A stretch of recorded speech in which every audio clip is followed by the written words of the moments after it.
People are all super nice. Sometimes if they know, like non-members, if you're a missionary, they're not the nicest, but they're all in general like amazing people. They are so nice. The main church there is Lutheran church. They call it the state church, but there's not a whole lot of really active people in it. Like they're all members of it, but they don't necessarily go every week or anything like that. They'll get their kids baptized when they're born and confirmed when they're 14, or I think it's 14.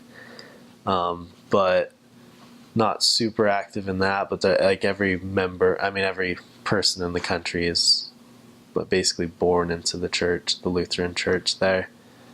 People there are really, like I said, they're so nice. They are outgoing, helpful. Like anytime like I needed help with the language and I asked someone there, they'll immediately help me, like non-member or member.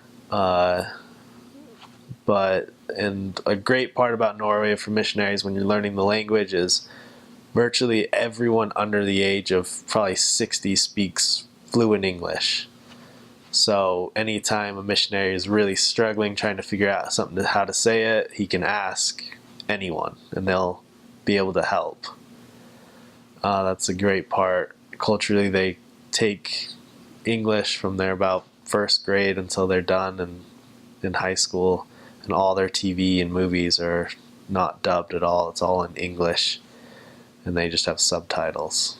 So everyone is really good at English. Etiquette tips, like the only one I can really think of right now is when you get done eating, you have to say "Takk for maten."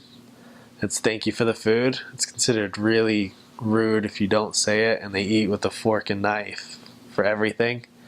You always have to have a fork and knife in your hand, and that's considered proper. So it's not like America where you just cut everything with the side of your fork. You cut it with the knife and have them both in your hands the whole time, and that's considered polite. But at the end, if you don't say "Takk for maten," you're considered pretty rude. For holidays, Christmas is a huge deal over there. Basically, until like 2 days before Christmas until New Year's, everything closes and stays closed, and even missionary work kind of just you're not allowed to go and wander the streets. At least our mission president didn't want us to. And so you spend for that week, you spend pretty much all your time at members' houses just getting known, but everyone has work off for that week, and you just like spend time with your family and eat and open presents, and it's considered like this great time. They open like the grocery stores one day in the middle of that week, so everyone has to go and get their food for the next couple days, and you have to stock up before and then stock up in that mid-week opening. But none of the stores are open, nothing's open. Every Sunday, actually, all year round, everything's closed. Like nothing's open on Sundays in Norway, which is a cool aspect that they, even though they're not super religious, they keep the Sabbath day holy all over the country.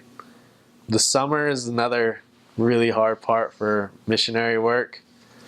Norwegians, because they get paid more and they get a lot more vacation time, the summer you'll meet like a very promising investigator and they'll be super excited to get taught, and they will go on a vacation for a month or two.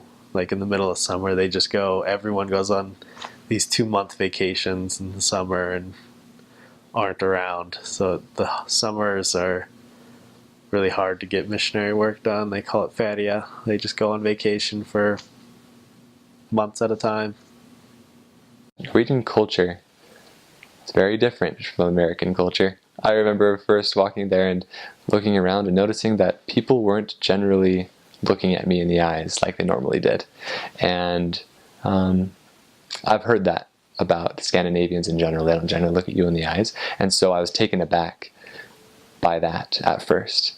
But I realized it's because they have a very high level of respect for themselves and for one another. And so to look at someone else in the eyes is kind of a way of treading on their ground as to, this is my place, this is your place, and we both have our places. And so learning to adapt to that was interesting, because I'm an American boy. I love talking with people, being with people, and so I try to be as friendly as I possibly could. But generally in their culture, you don't go out of your way and talk to a random stranger. I remember very frequently talking to someone on the street and being very pleasant with them, and they would say, "Do I know you?" No, I'm a complete stranger, but we go around talking to people, seeing how their lives are going, and want to share a message with them. And they generally receive us very well if we were very kind and very pleasant in our way of approaching them. Their work lifestyle is fairly relaxed, and so they take advantage of their vacations quite a bit, which is great, but can be a detriment sometimes when we're trying to visit with people during the summer. They would say, "Oh, we'll be gone for the next 3 to 6 weeks down in Spain or in Croatia," or and I would be so surprised that they could still live their lifestyle and be gone for 3 to 6 weeks. But they'd go with their families and just have the best time of their lives wherever they were. Norwegians value honesty very highly, and respect of one another, which I found very refreshing. Whenever I would talk to a Norwegian about the gospel, they would generally tell me right then and there whether they were or were not interested. And if they were not interested, that'd be it. We were done with that conversation. We wouldn't be able to continue to press that. They were done with it. However, if they were interested, they would talk to you for hours about the gospel and about their personal experiences with God. And I found that very refreshing, because they're true to their word, and they don't tell you one thing and then mean another thing. They tell you how it is, and I very much appreciated that about their culture. Again, they strongly value peace, nonviolence, and being a very peaceful people. So much so that they have no guns allowed in the whole country. Even the policemen have to call their authorities in order to unlock their guns in their cars to use them for whatever reason.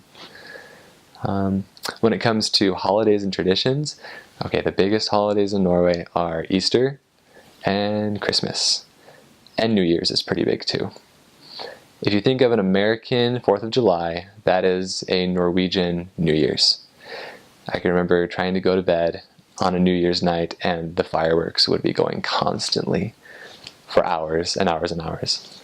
Luckily I had earplugs so I could sleep through it, but it'd bring back memories of 4th of July. Their New Year's would. Easter, they typically celebrate Easter for a whole entire week. They have a week off of school and work to go to their hytte, which is their cabin up in the mountains, where they would go as a family and go skiing and hiking and enjoy the sun that had just come up after the long dark winter. And they would normally have these candy bars during that time called Kvikk, and they are the closest thing I can compare it to is an American Kit Kat bar. And whenever you open them, on the inside of the wrapper, they have hikes. And so you could explore the different hikes that they were telling you about in Norway. So as missionaries, we would sometimes collect them and say, all right, when we get into this area, we're going to go on this hike and go explore it. Another thing they would eat during Easter time would be a soda called Solo. And it's like an orange soda. I didn't like it very much personally, but everyone else loved it. Now, Christmas is a very big deal there as well. They celebrate 2 days before Christmas, the day before Christmas, which is the big one, the day of Christmas, and then between Christmas and New Year's, all of this time is set apart for celebration. And so the 23rd of December is called Lille Julaften. Oh, nope, my mistake. That's not it. Lille Julaften. Yeah, that's true. Okay. Yeah, the 23rd of December is called Lille Julaften, which means Little Christmas Eve. And then julaften is the 24th, which is Christmas Eve, and that is where the big celebration happens. And then juledagen is the 25th. And so how Norwegians would generally celebrate their Christmas would be on the 24th, the big day. They would have a meal where lots of meat, dried, salty meat, and you would gather around the Christmas table, and you'd be dressed in your very, very best.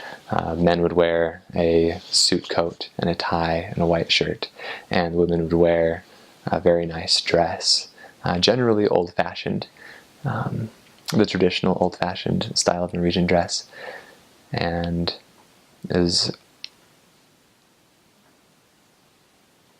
interesting experiencing a Christmas with a family that dressed up really nicely for their Christmas traditions.